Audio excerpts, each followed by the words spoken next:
Chers parents, bonjour ou bonsoir et bienvenue dans votre émission Super parents au cœur de l'éducation. Je suis ravie de vous avoir encore avec nous aujourd'hui dans le cadre de cette émission. J'espère que vous allez bien parce que moi, je me porte super bien.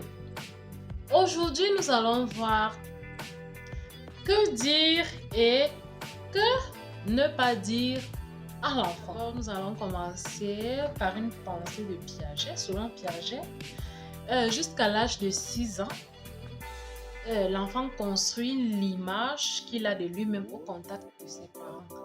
L'enfant construit l'image qu'il a de lui-même au contact de ses parents. Il a noté ici que Piaget, c'est un psychologue, un psychanalyste qui a beaucoup travaillé, qui a fait beaucoup de recherches sur le développement de l'enfant.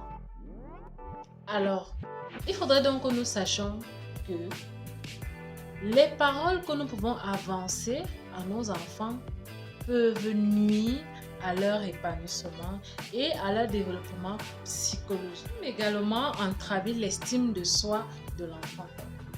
Alors, quand l'enfant fait une bêtise, nous, en tant que parents, encadreurs, nous devons trouver le moyen de faire comprendre à l'enfant que ce que tu viens de faire n'est pas bien, peut-être à travers une punition, à travers, des punitions.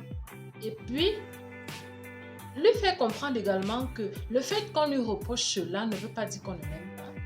Le fait qu'on lui reproche d'avoir mal fait quelque chose n'enlève rien à l'importante personne qu'il est. On parle ici d'un enfant. Coller une étiquette à l'enfant, c'est pas bien du tout.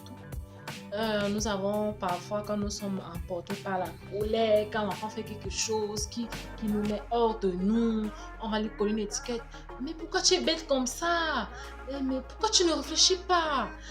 Mais je dis, c'est même quoi? Tu es idiot? Regarde comment tu es fou? Mais tu fais toujours les choses.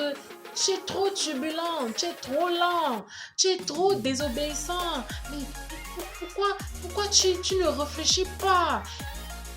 Pourquoi tu passes toujours le temps à tout casser? Pourquoi tu fais toujours ceci? Ce sont des paroles blessantes. Et quand vous avancez ça à l'enfant, en réalité, l'enfant ne comprend même pas ce que vous lui reprochez. Peut-être l'enfant, hier, il a cassé un verre. Puis aujourd'hui, il était en train de jouer. Pendant qu'il jouait, il a fait tomber son petit frère. Mais pourquoi tu es toujours maladroit? L'enfant ne comprend même pas.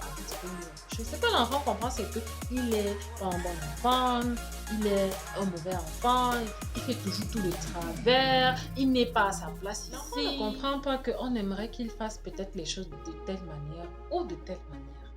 Et malheureusement, l'enfant aura tendance à devenir ce qu'on dit. Pourquoi tu es bête comme ça? Et puis à l'avenir, on va constater que cet enfant, il ne change pas. Il est trop bête. Ça, c'est ce qu'on va dire. Je dis qu'il y a un enfant là, depuis qu'il est petit, il a toujours été turbulent. Mais pourquoi? C'est parce que nous-mêmes, on a passé le temps à confesser de notre bouche que tu es ceci, tu es cela, tu es ceci. Et consciemment ou inconsciemment, l'enfant devient ce que nous, les parents, nous avons passé le temps à confesser sur ça. Proverbe 18, verset 21 nous dit: la mort et la vie sont au pouvoir de la langue. Quiconque l'aime en mangera les fruits. Donc, chers parents, choisissons la vie au profit de toute autre chose. Choisissons de confesser la vie. Dans notre prochaine vidéo, nous allons parler de ce qu'il faut dire. Merci de nous avoir suivis. N'oubliez pas de commenter, de nous laisser un avis, de liker, de partager et surtout de vous abonner pour ne rien rater. N'oublions pas, super parents un jour, super parents toujours.